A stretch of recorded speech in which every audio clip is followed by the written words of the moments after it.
Hello friends, நம்ம இன்றைக்கி என்ன ஸ்டோரி பார்க்க போகிறோம்னு பார்த்தோம்னா, ஸ்டோரி இல்லைங்க. நம்ம தினமும் அன்றாட வாழ்க்கையில் நம்ம சந்திக்கக்கூடிய நம்ம குடும்பத்தில் இருக்க மெம்பர்ஸை பற்றி தான் நம்ம பார்க்க போகிறோம். என்ன தான் நம்ம ஓடி ஓடி வேடன்னு உழைச்சி எடுத்து நம்ம வீட்டுக்கு வந்தாலும் நம்ம குடும்பத்தோடு நம்மளோட டைம் ஸ்பெண்ட் பண்ண முடியாமல் எத்தனை பேர் தவிச்சிக்கிட்டு இருக்காங்க. வெளியூரில் தவிச்சிட்ருக்காங்க.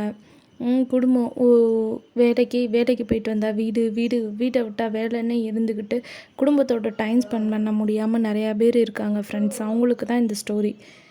நம்ம என்ன தான் உறவுகளை பார்த்து பார்த்து வளர்த்து ஓகே அப்படின்னு பிடிச்சதெல்லாம் எடுத்து அவங்க கேட்குறது எடுக்கிறது எல்லாமே செஞ்சால் கூட ஆனால் உண்மையான பாசம் இல்லாட்டி அதை எல்லாமே வேஸ்ட்டாக போயிருங்க.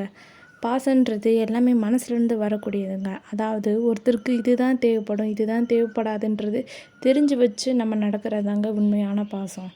இந்த மாதிரி உங்களோட ஃபேமிலியில் யாரையாச்சும் நீங்கள் மிஸ் பண்ணியிருந்தால் கமெண்ட் பண்ணுங்கள் ஃப்ரெண்ட்ஸ்.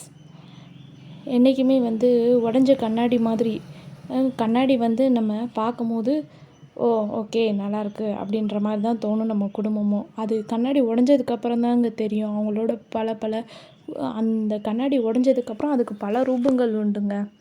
அதனால் ஒவ்வொரு விஷயத்தையும் நம்ம செய்கிறப்ப நடக்கிறப்ப எல்லாத்தையும் யோசித்து எடுத்து நிதானமாக நம்ம பண்ணோம்னா நம்ம ஃபேமிலியை ரன் பண்ண முடியுங்க ஃப்ரெண்ட்ஸ். இந்த மாதிரி ஸ்டோரிஸ் பிடிச்சிருந்துச்சுன்னா நம்ம சேனலை சப்ஸ்கிரைப் பண்ணுங்கள்.